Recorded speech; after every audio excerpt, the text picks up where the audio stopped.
Bonjour à tout le monde.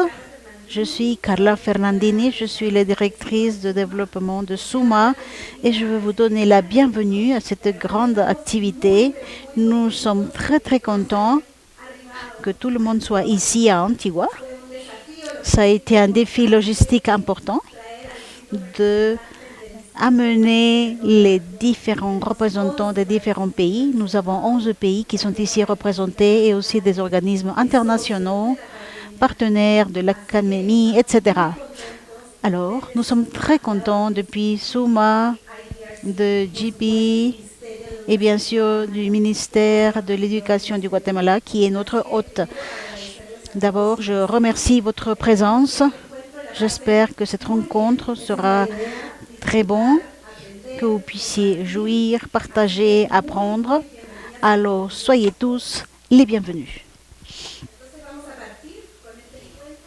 Nous allons commencer avec cette rencontre régionale pour le développement depuis la première enfance. Évidence pour la transformation éducative et la justice sociale dans l'Amérique latine et les Caraïbes. Cette rencontre va faciliter l'échange d'expériences, approfondir dans les défis prioritaires de la région, est organisée par le Centre d'innovation de l'Amérique latine et les Caraïbes, KIXLAC, qui est dirigé par SUMA, qui est le laboratoire de recherche et innovation en éducation pour l'Amérique latine et les Caraïbes, en collaboration avec l'Organisation des États des Caraïbes orientales et de l'appui du Canada, CRDI et l'Alliance mondiale pour l'éducation.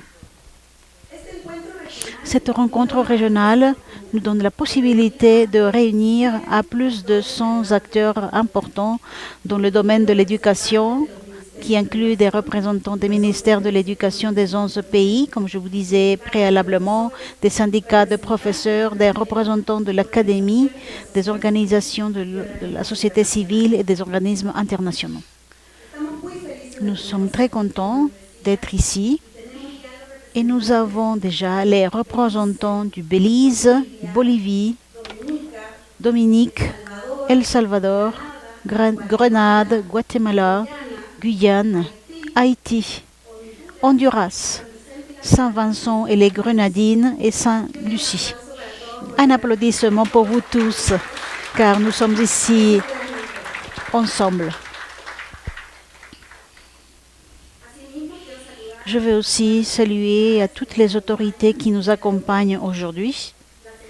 Madame Anabela Giraca, ministre de l'Éducation du Guatemala.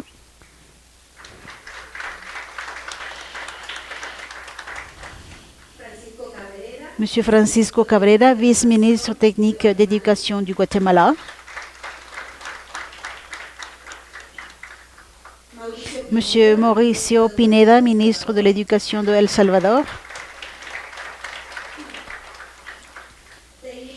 David Andrew, ministère de l'Éducation de Grenade. Curtis King, ministre de l'Éducation de Saint-Vincent et les Grenadines. Robert Renick, secrétaire permanent du ministère de l'Éducation de Dominique.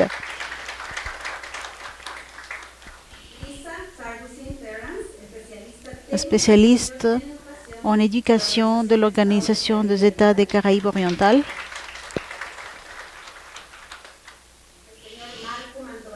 Monsieur Mantomanelli, directeur régional pour l'Asie et le Pacifique et les Caraïbes et Orient.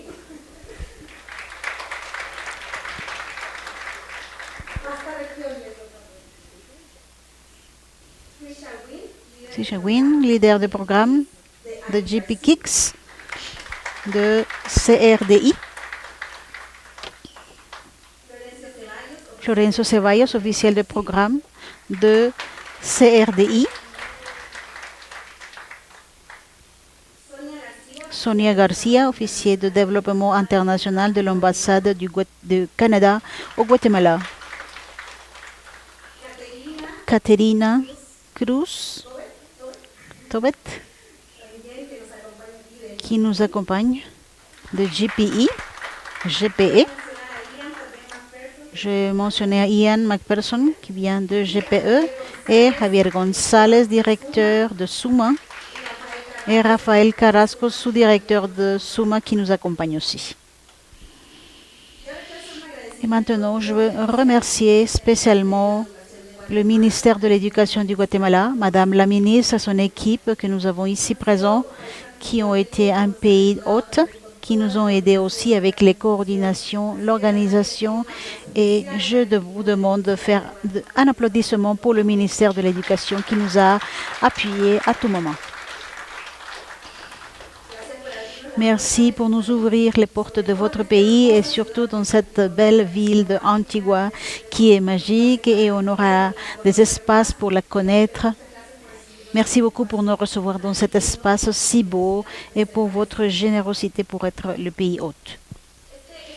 Cette activité se présente comme une opportunité grande pour connaître de proche les expériences et les réalités de tous les pays qui forment le KICS, ainsi que pour construire collaborativement un agenda dans le domaine de l'éducation qui soit une feuille de route pour avancer vers la transformation des systèmes éducatifs de notre région.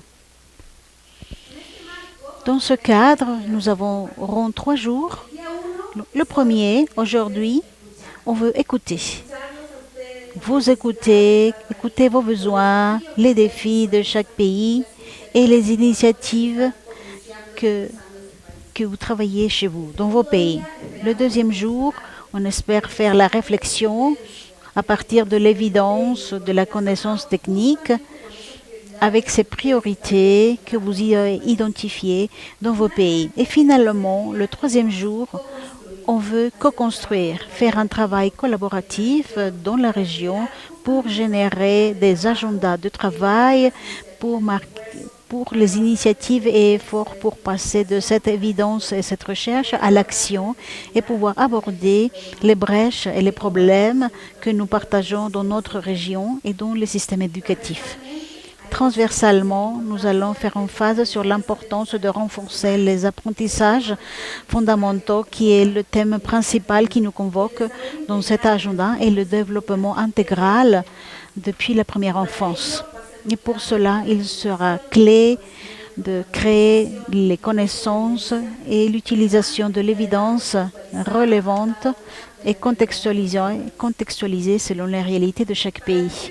Pour ouvrir cette rencontre, je vous laisse une vidéo de l'annual meeting.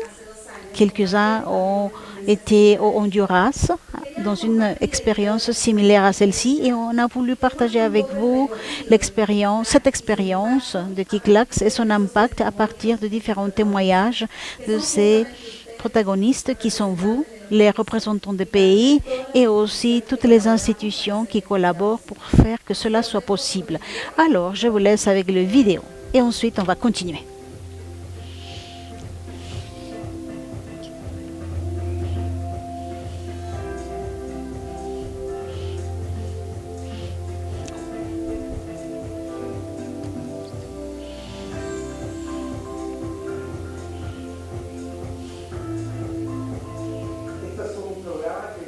C'est un programme que nous avons travaillé depuis quelques années avec JPI, avec IDRRC et avec OCDE, avec le leader de SUMA, mais aussi avec les pays, avec leurs gens, pour chercher, afin de comprendre quels sont les problèmes et chercher des solutions. Et le plus important, de mobiliser ces solutions pour changer la réalité. Nous promouvons les conversations, que les apprentissages arrivent à des politiques d'État au niveau des gouvernements et les administrations. Ça, c'est l'horizon. C'est-à-dire dans 5 ans, dans 10 ans, en 30 et 50 ans, nous aurons des systèmes éducatifs différents.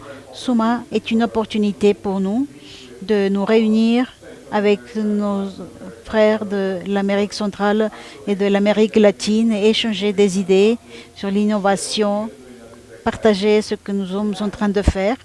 Il s'agit de faire l'échange des connaissances de générer des connaissances, mais aussi de les échanger pour avoir de l'évidence dans les processions de décision politique. Depuis la plateforme KIX, il est possible d'impacter au niveau des politiques publiques car nous avons des résultats basés sur l'évidence, c'est-à-dire des résultats d'une recherche. Et ce sont des résultats objectifs qui nous mènent à prendre des décisions objectives. Le cas particulier de notre ministère est dans le cadre de l'éducation. Le KIX devient ce partenaire qui fait des recherches et informe selon les évaluations. Et avec cela, nous permet de prendre des décisions qui soient les meilleures pour le développement de l'éducation au Salvador. Le projet GIC nous permet de créer notre propre modèle, nous permet de voir qu'il n'est pas nécessaire de dépendre de toutes nos ressources. Nous pouvons faire une analyse comparative pour savoir ce qui est en train de se passer dans notre région. Nous pouvons nous appuyer les uns avec les autres, nous pouvons nous renforcer les uns aux autres, nous pouvons partager les meilleures pratiques et les amener à la maison.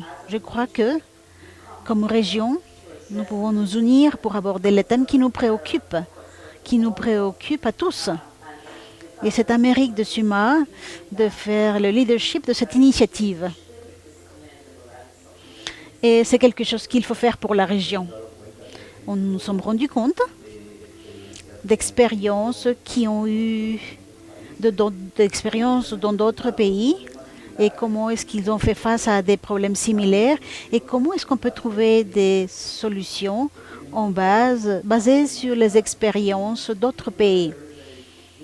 Il y a une proximité géographique et alors la valeur de Suma et OECD, c'est donner cette plateforme pour pouvoir échanger ouvertement et franchement sur tout ce qui fonctionne et ce qui ne fonctionne pas sur la réforme politique. Il s'agit des nations des Caraïbes car l'université est responsable de construire des programmes d'éducation pour le Caraïbe oriental. Nous travaillons avec chacune des universités, avec les ministres de l'Éducation. Alors, ce que nous faisons, le travail que nous faisons, le travail que Suma nous a aidé à faire, a un grand impact dans le Caraïbe oriental. Le dernier travail que nous avons fait avec Suma est très important. Il a impacté des communautés qui sont éloignées et l'impact a été pour le directeur, le surveillant et les enseignants, c'est-à-dire toute l'équipe qui va être avec nos étudiants. Pour nous, ce travail avec Suma a été un travail très collaboratif, très spontané, très pertinent, très inclusif pour l'éducation du Panama. Cela est en relation avec notre capacité de nous reconnaître, de nous valorer et spécialement de construire sur nos différences. Ce n'est pas de la recherche simplement pour faire de la recherche. C'est de l'évidence pour l'impact, l'éducation. Je dirais félicitations Suma pour faire un travail merveilleux dans la région.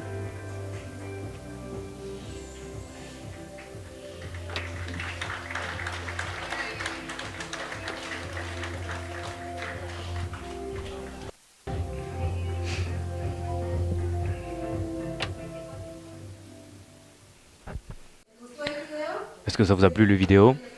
Oui, je pense que cette rencontre-là a été magnifique. Et on est resté avec des grandes expectatives qu'on pense qu'on va surpasser à cette rencontre-là.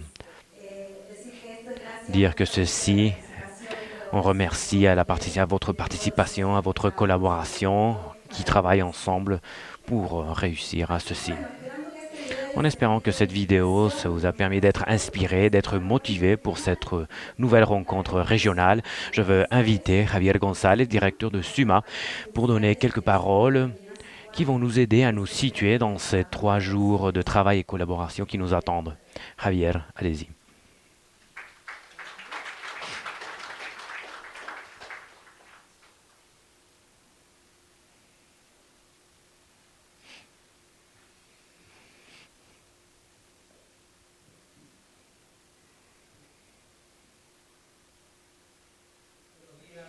Bonjour à tous.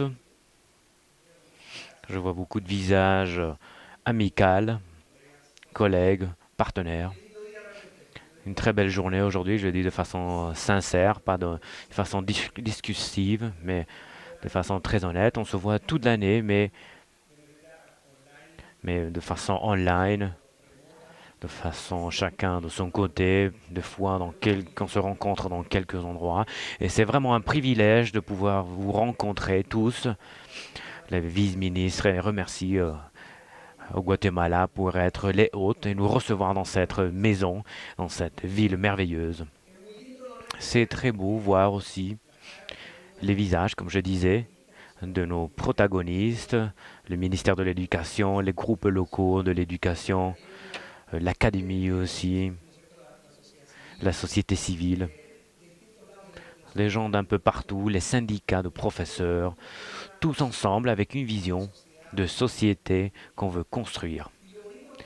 Et ce qui est beau aussi, et je voulais partir avec la vidéo là précédente, c'est important dans un monde où on avance très vite, dans un monde où on est très polarisé, où c'est difficile à discuter, où c'est difficile à construire et difficile à confier, surtout en Amérique latine, où on regarde les indicateurs de confiance les plus bas au monde.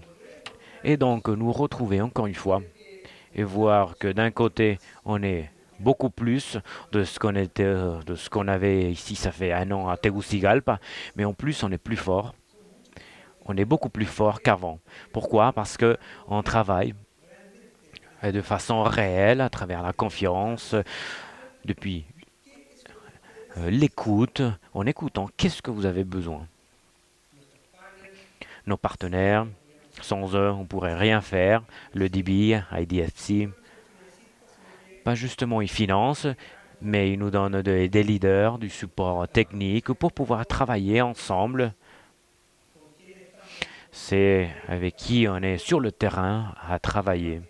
Et à partir du contexte de l'Amérique latine, pouvoir co-construire un agenda, un ordre du jour. S'il y a quelque chose qui va distinguer ce projet KIX, c'est la détermination réelle, pas discursive, ça on l'entend un peu partout, mais réelle de pouvoir de mettre les pays à conduire cette voiture de politique éducative. Beaucoup de fois, ce qui nous arrive en Amérique latine et aux Caraïbes, et on le sait, c'est que l'ordre du jour est imposé. Imposé depuis l'extérieur. Et puisqu'on a des ressources limitées, on est obligé à accepter. Dans le meilleur des cas, on peut négocier l'objectif d'une politique qui répond plutôt à un standard qui veut être imposé. Ce qui est beau de cet effort global qui a été impulsé par KIX et IDFC, c'est que justement, il y a une décision de dire on veut que les pays soient les leaders. On doit donner un espace à eux pour qu'ils deviennent les leaders et ils créent l'ordre du jour. Et je veux dire que c'est magnifique ça, mais je veux féliciter aux financistes. Les gens qui financent, vous pouvez faire comme on faisait avant, ou être des gens qui financent avec une logique pour co-créer et innover. Je voulais qu'on s'arrête dans cette logique, quelques aspects qui sont importants de comment continuer à avancer. C'est ça ce qu'on a construit jusqu'à présent. Aujourd'hui, on est ici au Guatemala, après 5 ans depuis que KIX a été créé, et on veut voir qu'est-ce qu'il y a à l'avenir. Cette relation de confiance qu'on a construite, on a perfectionné le muscle de l'écoute, mais ce n'est pas suffisant parce que la région a beaucoup de défis. Le Banque mondiale nous dit que 80% des étudiants de moins de 10 ans ne savent pas ni lire ni écrire ou ne peuvent pas comprendre un texte simple. Et il y a un débat sur l'intelligence artificielle, le nouveau paradigme informatique, etc. Et ce que la pandémie nous a amené, qui a été vraiment une espèce de pluie qui nous a tombé dessus, et c'est que la technologie a quelques limitations et a aussi des grandes limitations dans notre contexte, et que bien sûr ça aide énormément, mais on doit revenir au fondamental. des thèmes tellement importants comme l'écriture, par exemple. Dans quelques constitutions de l'Amérique latine, il y a quelques exemples qui disent que la première chose qu'il faut faire, c'est montrer, c'est alphabétiser la population. Dans certains cas, il y a 200 ans et on est loin d'accomplir ces objectifs. Un tiers des étudiants de, de sixième ont un niveau très très bas, nous le dit l'UNESCO, donc il y a beaucoup de défis encore. Dans cette logique des défis, mais en même temps sur ce qu'on a construit, comment on peut projeter? Et je pense qu'on peut projeter sur quelques principes et continuer à les approfondir. Le premier, c'est l'appropriation, ownership. C'est un concept qui est lié à qui fixe les priorités. Qui fixe ce thème-là qui peut nous paraître basique. Par contre, c'est quelque chose, c'est un thème des plus importants de cette initiative. Comment est-ce qu'on nous donne le temps pour écouter, pour canaliser et pour rendre effectives ces priorités? Deuxième, le principe de co-création. Comment co-créer? Comment co-créer entre l'académie, les syndicats, le ministère de l'Éducation, la société civile, les institutions régionales et globales? Pas justement à travers des cocktails ou des bonnes intentions, mais on est en train de co-construire entre différents secteurs et on veut créer de la confiance. La confiance aussi, ça va alimenter de voir qu'il y a des résultats qui viennent. Donc l'appropriation, deuxième, co-création, troisième, la collaboration, pas juste pour collaborer. On parle beaucoup on se dit ouais, on va collaborer, etc. On vient dans ces réunions et on dit tout le monde veut collaborer, bien sûr, mais la question est pourquoi? Collaborer, pourquoi? Pourquoi dépenser cette énergie et le temps des ministres, des vice-ministres, des délégués, des différentes parties de la société? Et on croit qu'un principe clé, plutôt le principe clé, le dirait un philosophe, Rawls, qui disait que comme les systèmes de connaissances se basent sur des principes de chercher la vérité, ce philosophe dit aussi que la société doit être fondée sur le principe de justice sociale. Ça, c'est le principe, d'accord, un des philosophes les plus importants du XXe siècle. La recherche de la justice sociale. Et ça, en Amérique latine, on le sait, lamentablement, plus qu'une autre société, et le Caraïbe aussi, je rajoute, plus que d'autres sociétés, puisque même si on n'est pas le continent le plus pauvre, on est le continent le plus inégal de cette planète. On se prend la place avec l'Afrique subsaharienne, mais on est une région très inégale. Inégalité fortuite. Ce sont structurales et structurales parce que malheureusement, elles sont vraiment à l'intérieur des institutions politiques et légales, démocratiques, dans notre économie. Mais en même temps, elles sont des structures, sont aussi structurées parce qu'elles ne viennent pas de rien. On sait que la politique publique, elle a un composant politique aussi. Et bien sûr que c'est bien que c'est comme ça, parce que sinon on n'était pas dans un pays démocratique, on veut qu'il y ait des discussions politiques. Mais dans cette politique, des fois, le champ n'est pas égal. Il y a des asymétries de pouvoir qui se rétroalimentent des inégalités. Donc ce principe de justice sociale, pas juste la fin, mais le moyen, comment on va intégrer les voix des différents secteurs, de nos professeurs ruraux, de nos enfants, des peuples originaires, de nos populations LGBTI, de nos populations avec des handicaps, avec nos jeunes qui sont privés de liberté. Comment est-ce qu'on intègre ceci dans nos politiques? Ce n'est pas comme quelquefois nous arrive.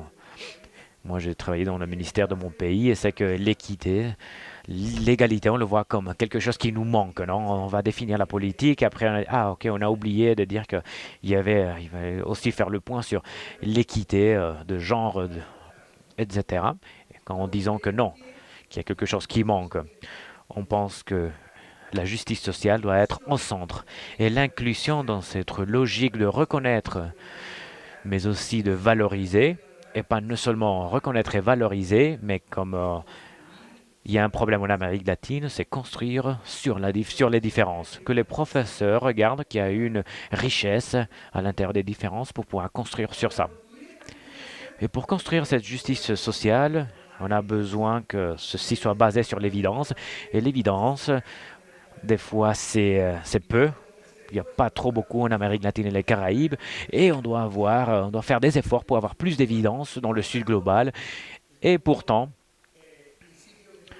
un autre principe que je voulais vous mentionner, à part l'appropriation, la co-création, le principe de l'évidence et d'informer, pardon, et de information basée sur l'évidence, ce sont les mécanismes d'innovation. Et je veux signaler un qui a été co-créé dans le KICS, et c'est le Call to Support. Pourquoi le Call to Support? C'est très important. On doit le dire au niveau global. Peut-être nos partenaires de KICS peuvent me corriger. Et c'est que c'est un premier en Amérique latine. On a le ministre du Salvador qui a été un pionnier dans ce mécanisme.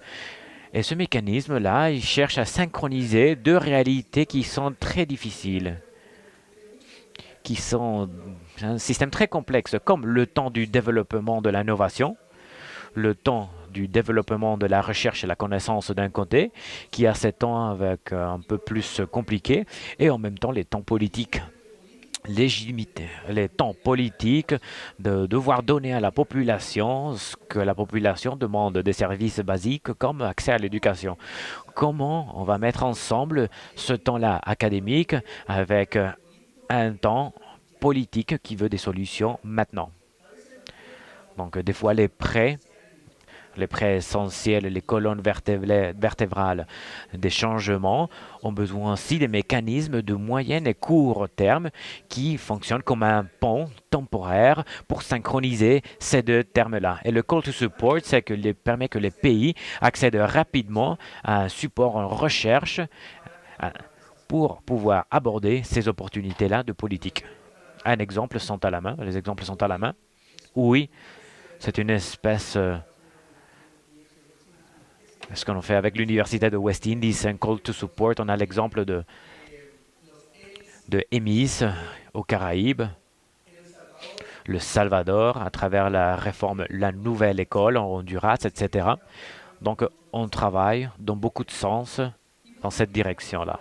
Et en dernier, avec quoi je vais finir, c'est le thème de l'impact. Il y a un compromis réel de dire on ne peut pas rester que en conférence, voir des travaux et des papers très beaux. Non, il y a une obligation éthique de vraiment avancer et d'avoir un impact, d'avoir une action. Pas une action du point de vue que du côté de l'innovation, de innover pour innover, non. Il doit il doit avoir une transformation réelle. Et nous, on veut aller un petit peu plus, avoir des plans pilotes, aller plus loin du RCT, même si c'est très important. Il va en route parallèle vers la transformation sociale et politique et déchromatique. Donc nous, ce qu'on veut, c'est de pousser cette transformation en incluant tous ces partenaires internationaux dans cette réforme des pays, à partir de deux éléments. À partir de l'innovation, comment est-ce qu'on va innover? On veut innover depuis l'évidence, pas de n'importe où. Une innovation plus dirigée au nucléo pédagogique et ses conditions habilitantes. Et le deuxième élément, le financement. On veut que le financement est clé pour que nos pays arrivent à avancer. Et je vais vous donner deux données. Il y a de l'évidence. Bon, l'évidence systématiquement montre qu'il y a une corrélation entre l'investissement et la qualité de l'éducation jusqu'à 8 000 $ par an. En Amérique latine, on est à 2 500. L'OSCD va investir autour de 12. Donc on peut innover et on doit innover, mais aussi on doit investir. Et pour investir, on a besoin du côté privé, on a le secteur public aussi, et faire des réformes tributaires qui vont nous permettre de nous mettre à jour avec notre niveau de développement, surtout au niveau tributaire. Donc, je vous remercie Je vous remercie vraiment à la communauté qu'on a créée à partir des différents appels, à partir des différentes rencontres, vos efforts, vos capacités, vos aptitudes. Et je vous invite à quelque chose que Carla disait, ces trois grands objectifs de nos jours. Écouter, nous écouter. Des fois, on est au portable, quelqu'un nous appelle, le mail, etc. On va essayer d'avoir une espèce de bubble, d'espace fermé, où moi je m'inclus aussi. Moi, j'ai la tentation de regarder l'ordinateur et le portable et je me fixer dans de présentations qui m'intéressent, mais on doit se donner le privilège, le cadeau vraiment de nous écouter à nous. Deuxième, de réflexionner, de réfléchir dans un monde qui s'arrête jamais. On doit nous donner le cadeau d'être ici à Antigua, de pouvoir écouter. Et le troisième jour, on va vous inviter à co-créer et à vraiment à passer du compromis à l'action éducative. Donc, merci beaucoup.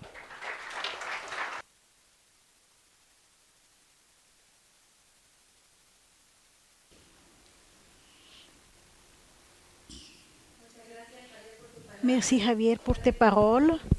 J'espère que tous les principes clés nous accompagnent tout au long de cette rencontre. L'innovation, la co-création et l'impact pour transformer nos systèmes éducatifs.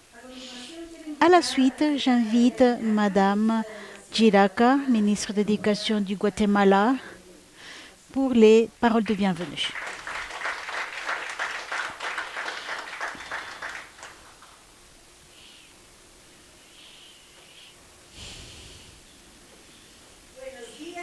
Bonjour, comment allez-vous? Aujourd'hui, le volcan de Agua vous reçoit avec une voile dans sa figure et aussi le ciel qui pleure un peu. Mais j'espère qu'il va vous permettre de sortir pour connaître cette belle ville coloniale qui vous reçoit avec les bras ouverts. Le Guatemala vous ouvre ses portes avec beaucoup d'enthousiasme, avec beaucoup de planification, avec des réunions que nous avons eues pour arriver à cette merveilleuse rencontre. J'espère que vous aurez l'espace pour marcher et connaître la ville, pour entrer dans le passé que cette ville raconte, cette merveilleuse ville. Ce que je veux de la faire la vôtre, pour que ce soit partie d'une expérience inoubliable, pleine de cette parole qui est merveilleuse. Peut-être que parmi les mots du dictionnaire, un des paroles les plus belles, c'est rencontre. Cela veut dire que chacun a son propre chemin, mais il y a un point exact qui nous unit, où on se rencontre, qui nous permet de nous voir. Et à partir de cette vue, être différent. La vérité, je vois la feuille de route que nous voulons créer et cette rencontre est fondamentale car à travers notre voix, nos expériences, de ce bagage que nous avons depuis nos différents pays de la région de l'Amérique latine, va nous permettre de parler, de discuter. Je suis très contente avec l'idée d'écouter d'abord, de nous permettre d'écouter, de nous écouter, car très souvent on se sent très seul. Mais quand on est dans ces espaces, on voit « Oh, je ne suis pas la seule ». Il y a beaucoup qui ont la même réalité. Il y a beaucoup de personnes qui veulent faire des changements. Et on laisse notre temps, notre idée pour transformer l'éducation de cette merveilleuse région. J'aime l'exercice d'écouter, l'exercice de réfléchir en équipe, où où chacun va apporter ses expériences indépendamment des différentes réalités. Mais enfin, les objectifs sont les mêmes et cela va nous permettre de nous écouter, de réfléchir et bien sûr, comme ils disent, co-construire, construire une équipe. Cette feuille de route qui va nous permettre non seulement de nous consoler, non seulement savoir que j'ai cette situation, mes défis, mais qui nous permettent de nous prendre de la main comme région et présenter cette feuille de route. Je pense que pour investir, le mot inclusion pour nous est fondamental. On ne peut pas penser à l'éducation si elle n'est pas inclusive, si elle n'est pas juste et si elle n'est pas basée sur la vérité. Ça, c'est l'éducation à laquelle on aspire tous, car quand l'éducation devient un outil de discrimination, c'est parce que elle n'a pas réussi. Pas l'éducation comme un outil pour discriminer, mais l'éducation comme une possibilité d'inclusion, de justice, d'égalité. Je crois que nous sommes tous convaincus de cela. Nous sommes ici assis pour nous appuyer, pour nous aider. Nous sommes ici assis pour nous sentir, pour partager, se sentir. Car l'éducation, c'est aussi émotion, passion, illusion, joie. Tout ce que je vois dans vos applaudissements, assis ici, venir jusqu'ici, arriver jusqu'ici, ça fait partie de la formule. Cette passion, cette joie de dire on va transformer. Il faut le faire. Nous avons le privilège de pouvoir le faire et de le faire de manière sérieuse. Alors, bienvenue tous, soyez tous les bienvenus à cette merveilleuse région de l'Amérique latine. J'espère que des bonnes idées vont sortir, ces idées qui vont nous permettre de marcher dans un grand chemin libre, ces idées qui nous permettent de présenter, de chercher la meilleure éducation, celle que nous cherchons avec tellement d'illusions. Aux organisateurs, merci. Vous savez que depuis le début, on a dit ici c'est votre maison. Je le ratifie comme guatémaltèque. Encore une fois, bienvenue à votre pays, à votre ville coloniale. Et j'espère que ce voile qui entoure le volcan aujourd'hui reste dans vos cœurs. Merci beaucoup.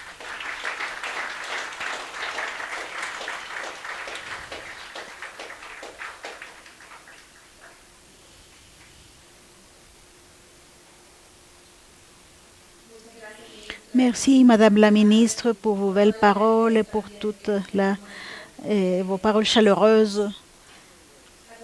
En continuation, j'invite Madame Lisa Sarbouting, spécialiste technique, senior en éducation de l'Organisation des Caraïbes orientales, pour les paroles de bienvenue. En applaudissant.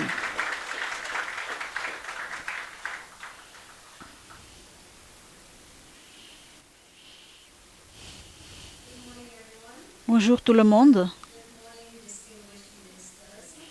Bonjour, collègues, partenaires. C'est un plaisir pour moi de vous diriger quelques paroles au nom de l'organisation de la Commission d'État occidentale dans cette importante réunion.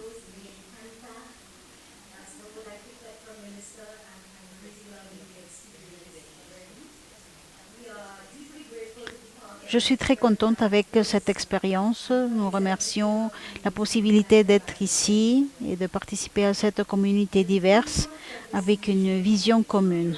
Le thème de cette réunion qui sonne avec la OECO est que l'alphabétisation précoce assure les habiletés pour une éducation et une justice sociale. Nous avons besoin de coopération et égalité. Selon l'accord d'Osté, la OECO reconnaît que l'éducation dans la première enfance apporte des connaissances, non seulement des connaissances, mais des capacités de chaque enfant. Nos secteurs reflètent cette conviction et ce développement devient alors très important du succès de la formation et de la transformation sociale. Permettez-moi de partager quelques initiatives qui ont cet engagement.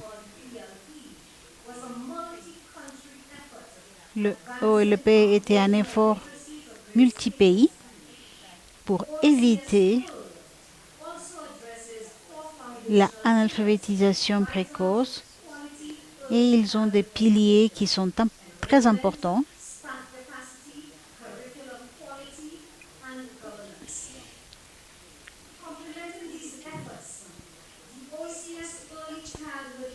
Pour complémenter ces efforts, et ces standards vont nous servir comme une guide pour l'investissement dans le développement des enseignants, dans le bien-être de l'enfant, pour apprendre de la meilleure façon et renforce notre engagement avec les habiletés depuis l'éducation dans la première enfance. Avec nos approches, et KICS amplifie notre capacité d'innovation et renforce la recherche pour assurer qu'aucun enfant reste en retard, surtout dans les États qui sont plus vulnérables. Je veux aussi souligner que ces thèmes de la réunion sont urgents, interactifs, et j'invite à tous les participants pour s'engager de manière profonde à partager et être honnête en relation à leur réalité.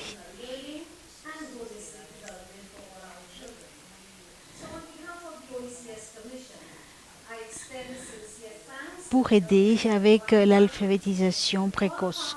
Je veux aussi remercier le gouvernement du Guatemala et à tous les partenaires qui ont permis cette réunion.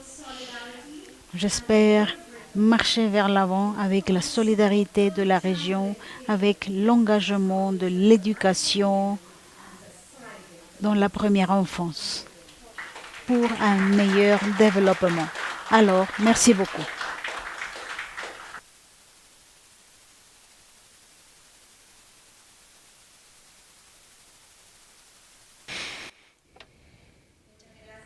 Merci beaucoup, Lisa. Pour KICS-LAC, c'était clé, le travail entre SUMA et l'OEX et le rôle que l'OEX joue à l'articulation entre les pays de l'Amérique latine et cette amplification que Lisa disait entre cette innovation et collaboration. Pour continuer avec le début de cette réunion, on va inviter Marco Antoinelli, le directeur pour l'Asie-Pacifique, l'Europe, l'Amérique latine, les Caraïbes et Moyen-Orient. Donc je vais le dire plus vite la prochaine fois. Et le GP pour nous diriger quelques paroles. Bienvenue. Merci beaucoup à tous. C'est comme le directeur galactique, non? Je vais commencer en espagnol. Je ne l'ai pas utilisé dans des événements publics comme celui-ci dans beaucoup de temps. Pour reconnaître notre pays hôte, représenté par le la ministre et son équipe du Guatemala. Merci beaucoup pour ouvrir les portes de votre pays et de cette très belle ville à nous tous. C'est un plaisir. Je veux aussi remercier à Javier González et toute l'équipe de Suma pour l'organisation et le partenaire avec l'OCS, etc., qui permet cet événement. Je vais continuer en anglais parce que j'ai pas pris suffisamment de café pour pouvoir faire une traduction de mes talking points de l'anglais à l'espagnol. Donc je m'excuse, merci. En plus des fins, des objectifs qui sont très bonnes depuis la perspective de GPE KIX, ceci est personnellement une grande opportunité. Malheureusement, j'ai commencé ma grande carrière en développement en Amérique latine et j'ai connu énormément de gens du passé et c'est une opportunité de revenir à la région où j'ai commencé à travailler au développement de l'éducation. J'ai commencé avec quelques projets dans des pays, surtout dans le côté des Caraïbes, en Saint-Lucie, Grenade, Dominique. Et après, je suis parti à la Bolivie, après Colombie. Donc, c'est une région que j'ai très proche du cœur et j'adore revenir et parler sur l'éducation. Je vais vous donner quelques points en complémentant ce que j'ai déjà écouté et ce que je supporte aussi des gens qui m'ont précédé. Moi, normalement, il n'y a jamais eu un temps plus important que maintenant pour dire que l'éducation est importante. Une grande partie de mon travail, c'est de parler à des pays qui donnent des fonds. Dans ma langue carrière, jamais j'ai été dans cette dichotomie où on doit investir maintenant en défense et on dépense énormément en défense. C'est assez choquant pour les gens qui travaillent dans, dans cet agenda. Ces jours-là, vous voyez les nouvelles. Et pour dire d'une façon très petite, bah ça déprime, c'est déprimant. On est dans des temps de changement, des gros changements qui amènent des conflits, comme on a pu remarquer.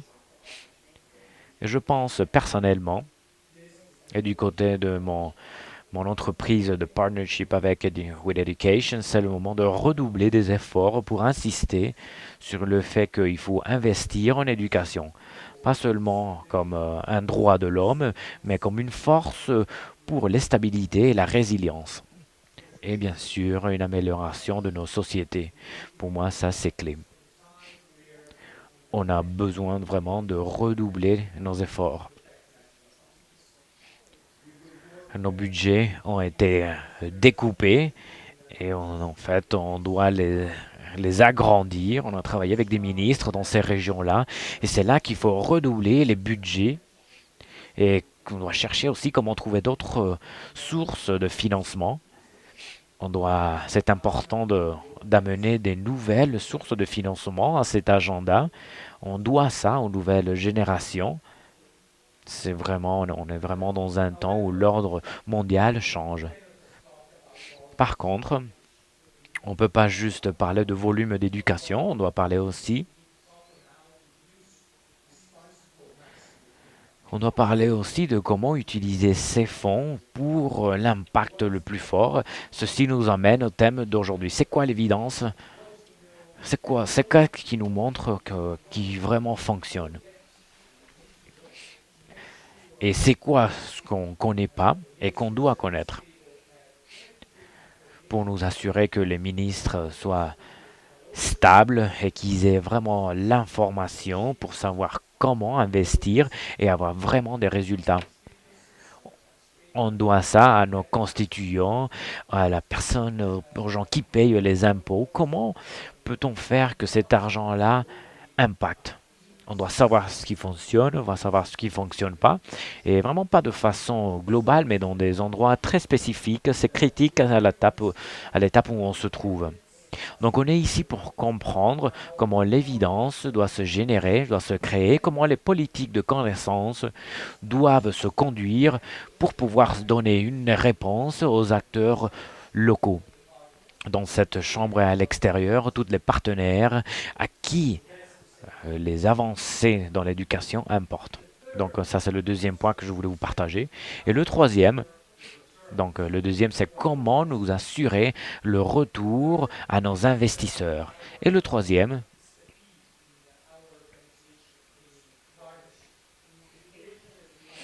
c'est dans la paix de partnership, comme donc l'éducation, comme vous savez déjà, ce n'est pas seulement du ministre de l'Éducation, mais ça nous importe tous, non?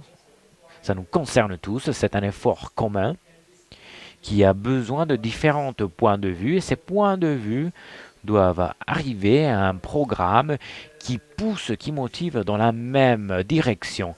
Donc c'est un thème qui va être discuté ici, un échange de connaissances, mais aussi être ouvert pour lier tous les acteurs qui sont dans notre table pour pouvoir partager les connaissances. Chacun joue un rôle et c'est important aussi de revenir sur l'évidence et de savoir comment est-ce qu'on peut innover tous dans la même direction.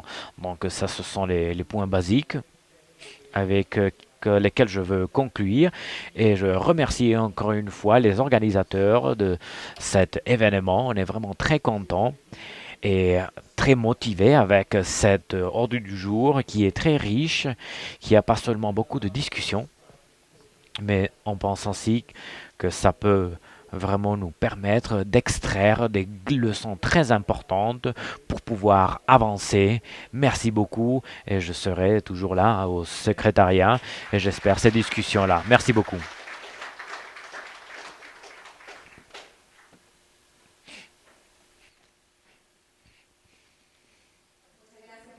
Merci beaucoup Marco pour votre parole et de nous rappeler l'importance de redoubler les efforts dans l'investissement de l'éducation, un investissement durable et équitatif qui va créer vraiment un impact. Et la collaboration, bien sûr, Sud-Sud, qui va être très important pour nous, qu'on veut relever, on veut signaler dans cet événement-là. Pour continuer avec cette première section, on va inviter à Trisha Wind de l'IDRC pour nous diriger quelques paroles. Trisha est la leader du programme GP Kicks de l'IDRC du Canada.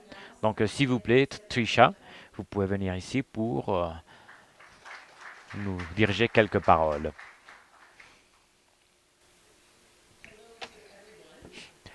Bonjour à tous. Je veux reconnaître que cette réunion, c'est vraiment impressionnante. Et on va parler aussi de l'évolution de Kix et de la visibilité de Kix dans la région. Vraiment, on est très surpris d'avoir des ministres ici et très content d'avoir des officiers de la société civile, des chercheurs, des officiers fondateurs. Je veux vous saluer tous en nom de IDRC et je veux remercier aussi les mots de bienvenue de la ministre du Guatemala. On a senti vraiment votre bienvenue. Merci beaucoup. Donc GP Kicks, c'est un mécanisme de IDRC pour supporter les pays pour utiliser l'évidence et le support qu'ils en ont besoin pour atteindre leurs objectifs. On voit que les pays qui sont partie de Kix utilisent vraiment ceci. 25 000 personnes ont participé à plus de 500 événements pour partager leurs connaissances et ce qu'ils ont appris à partir de la recherche, à partir des réunions comme celle-là et comme d'autres trois, comme de la recherche aussi appliquée que nous aussi on supporte. On a plusieurs centres de production de cette aide, mais plus que ça, la grande majorité de cette recherche se fait à travers des organisations dans les régions où cette information va être utilisée. Donc ce sont des gens qui recherchent directement dans les endroits où ils vont appliquer cela. Ils savent ce qui fonctionne et ils peuvent travailler comme ça dans un contexte spécifique dans des systèmes d'éducation. Ce n'est pas une recherche académique comme on pourrait penser. C'est pas c'est une, c'est une recherche pour ce n'est pas une recherche que personne va lire après. Non, mais c'est vraiment une recherche pour les systèmes d'éducation qui est transmis directement pour un meilleur entraînement pour les professeurs, pour une meilleure enseignement, un enseignement précoce. Et bien sûr, on sait que faire un gros papier, c'est impossible de lire toute cette recherche, mais on peut demander des résumés qui réunissent les mots-clés et les thèmes les plus importants que sûrement vont vous intéresser dans cette réunion, comme les réunions fondamentales, l'alphabétisation précoce.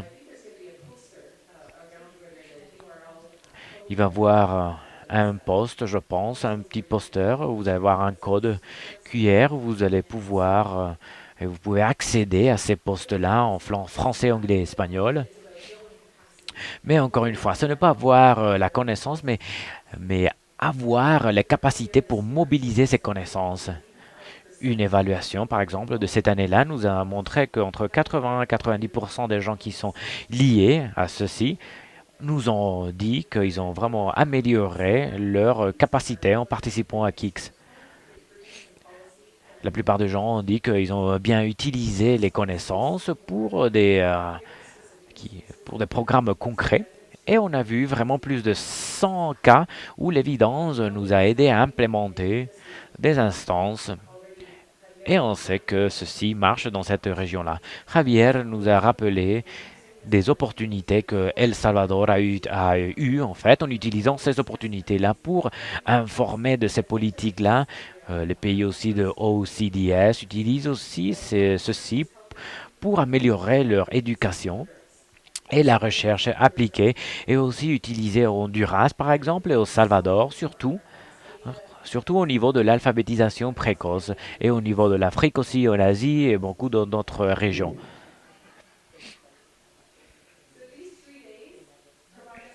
Sauf quelques-unes qui sont sous le contrôle de Marco. Donc on va pouvoir avoir un échange très important, on va avoir l'opportunité aussi pour prendre des décisions et pour discuter des priorités, échanger toutes ces expériences profondes de nos gens, de nos populations, et de pouvoir discuter avec les chercheurs qui travaillent dans ces thèmes-là tellement importants et essayer de trouver des manières pour rassembler tout ça et avoir un écosystème qui peut lier les connaissances, l'évidence, les décisions et le financement.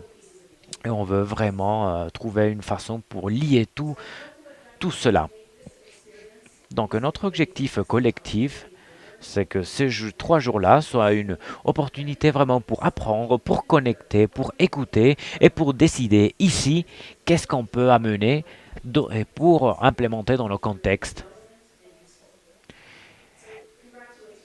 Donc, félicitations et merci encore une fois aux organisateurs, à Souma et en spécial à la ministre du Guatemala, à GPI aussi, un gros remerciement pour avoir les stratégies, le financement dans ce moment-là de Kix et nous impulser à l'avance.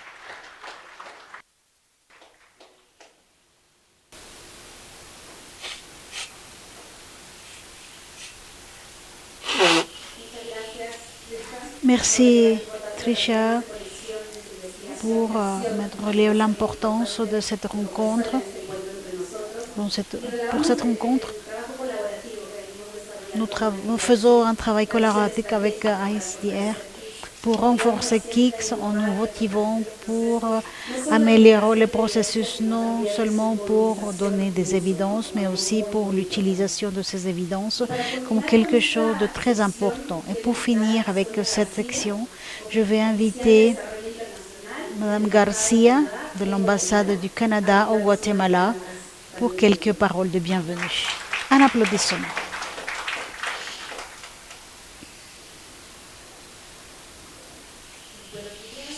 Bonjour. Pour moi, c'est un honneur, au nom de l'ambassade du Guatemala, de vous diriger quelques paroles, mais je vais prendre d'abord les paroles de Marcos, car c'est plutôt des paroles de motivation pour placer au centre le sujet de pourquoi est-ce que nous sommes ici, qui sont les enfants et les adolescents pour lesquels nous travaillons. Les priorités du Canada sur l'éducation et l'égalité des genres sont au centre de la politique du Canada. Et ça, c'est le message de motivation. Le Canada réaffirme son engagement avec une éducation de qualité qui soit sensible au genre et qui place les bases nécessaires pour toute la vie. Notre approche intégrale prend tout le cycle de vie où chaque enfant est important à l'intérieur de ces circonstances, indépendamment de ses caractéristiques, pour avoir droit à l'éducation primaire et secondaire dans un environnement respectueux. Nous promouvons des habiletés au niveau des jeunes et adultes pour qu'ils puissent avoir du succès dans la vie. Dans ces domaines clés, c'est améliorer l'éducation de qualité avec une approche de genre, augmenter l'accès aux habiletés de qualité en fonction de la demande, renforcer l'éducation et le développement dans des contextes de crise, de conflit, migration dans ces cas, toujours avec une perspective vers le futur, avec de l'évidence et de la recherche. Aujourd'hui, grâce à ICDR, il y a beaucoup de travail qui se font et moi je suis ici à travers vos organisations et je suis très content de représenter le Canada dans ce domaine. Nous cherchons à éliminer les barrières pour que les groupes vulnérables, en particulier les filles et les femmes, puissent avoir accès à des programmes de qualité. Nous reconnaissons l'importance du leadership des pays dans le développement de leur système éducatif et nous travaillons en association avec des gouvernements, des ONG, avec la société civile, des organisations de femmes, l'académie, des jeunes, parents et communautés. Nous appuyons des approches participatives qui travaillent avec les connaissances locales. Avec toutes les initiatives pour les filles et les femmes sont des axes transversaux. En même temps, nous travaillons avec les hommes et les jeunes dans tous les niveaux éducatifs pour mettre en évidence des pratiques qui ne sont pas les meilleures. Récemment, à travers un programme d'appelé PADE, nous avons travaillé avec différents ministères de la région précisément pour augmenter l'accès à l'éducation à des groupes qui ne sont pas institutionnalisés. Nous sommes arrivés à quelques conclusions, mais il nous faut encore travailler beaucoup sur ces populations. Aujourd'hui, avec le programme KICS, GPI, KICS n'est pas l'exception. Cela est aligné avec le Canada pour l'apprentissage des enfants, qui est une condition fondamentale pour que les enfants puissent atteindre leur potentiel et les pays puissent travailler leurs défis économiques, sociaux, de santé et de croissance. IDRC est un axe important de la coopération du Canada pour promouvoir les connaissances pour les objectifs des ODD et trouver des solutions robustes et informées en fonction de ces défis. Le Canada est un membre et donne des ressources et montre sa conviction pour que les solutions globales avec la coordination d'acteurs du Nord et du Sud est une forme sûre d'avancer. Je ne veux pas fermer ces paroles comme guatémaltèque, comme de Antigua, en applaudissant le travail de Madame la ministre. Comme guatémaltèque, j'apprécie le travail qu'elle fait, car nous connaissons le contexte. Madame le ministre, vous êtes une femme exceptionnelle qui a un engagement de transformation ici au Guatemala pour l'enfance, l'adolescence, et vous êtes en train de créer des outils pour les enfants et adolescents pour les défis qu'ils auront dans le futur qui seront encore plus durs que ce qu'ils ont aujourd'hui. Nous croyons dans un pays démocratique. Nous croyons qu'il faut renforcer les États et le système public pour générer un meilleur développement. Et il y a aussi ici des représentants des pays de l'Amérique latine et les Caraïbes qui cherchent des solutions communes et coopérant de manière plus étroite parmi nos diversités. Nous croyons fermement qu'avec une action collective, inclusive, durable, on peut construire un meilleur futur pour que toutes les personnes aient des outils pour progresser. Merci beaucoup.